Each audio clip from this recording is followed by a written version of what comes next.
our government. Meaning of government. As we live in society, we are dependent on others for fulfilling our needs. At times, it gives rise to conflicts due to clash of interests. If there is no agency for the settlement of disputes, the powerful one would be able to dominate over the less powerful. This is the reason why society has laid down certain rules. The agency which enacts and enforces these rules upon society is the government. Every community, be it a neighborhood, a village, a city, or a country, requires a set of people to make sure that day-to-day life goes on smoothly. The constitution of the country lays down the rules by which a country is to be governed. The group of people managing the affairs of a country is called a government. It takes various decisions and performs various functions. Next. Functions of government. Functions of the government can be classified in two categories. They are coercive, those functions which require the use of force, example, maintaining law and order, checking crimes, internal and external security, etc. Developmental, those functions or activities which are concerned with the welfare of the citizen. For example, construction of roads and bridges, schools, hospitals, etc. They include both economic and social activities. The government has three main organs. They are A. Legislature, B. Executive, C. Judiciary. The main function of the government is to maintain law and order. For that, laws have to be passed. These laws are made by the legislature, which introduces and passes laws. The function of the executive is to implement the laws, whereas judiciary is responsible for the settlement of the disputes in case of any controversy. Judiciary also ensures that laws are not misinterpreted either by the legislature or by the executive. In a democracy, people play an effective role in the working of the government. They decide who will govern them. If they are not satisfied with the working of the government, they can change the government through elections. One of the methods to change the government is to pass a no-confidence motion against the government as it leads to re-election.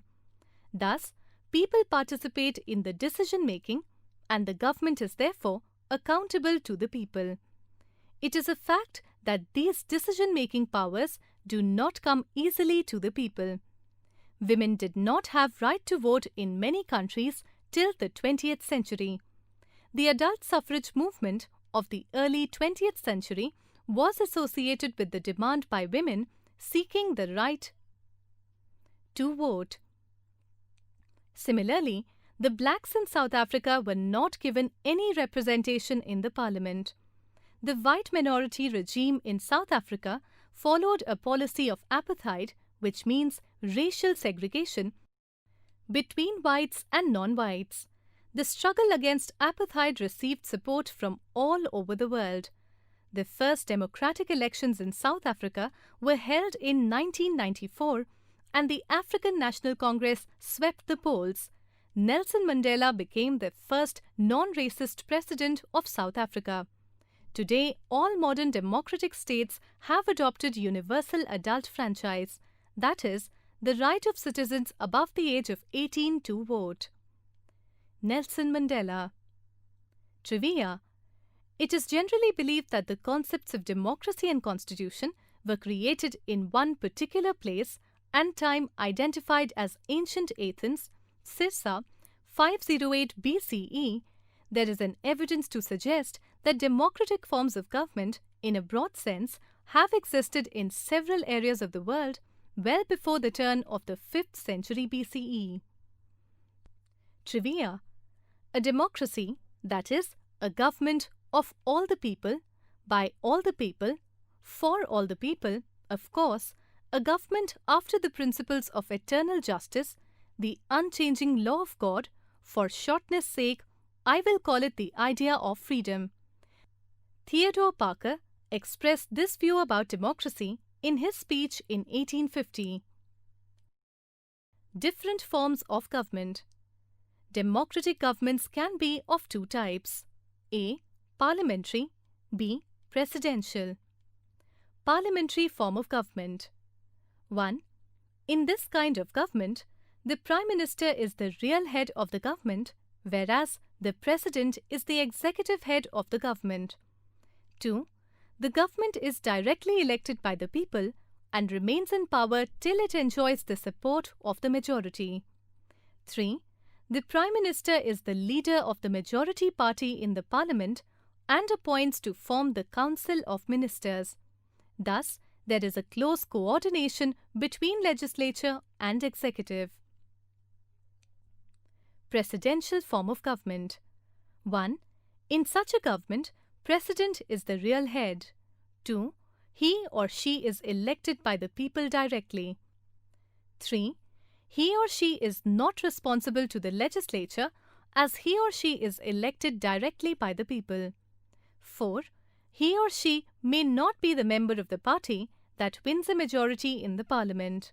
Unitary and federal system of government. Another way of classifying government is under the heads unitary and federal. A unitary form of government is one in which all power is centralized under one central government. The state government merely acts as the agency of the central government. In a federal form of government, power is divided between the center and states. The division of power lie with the Constitution. Usually, the center and state governments enjoy equal powers. But in India, the Constitution has given the central government more powers than the state government.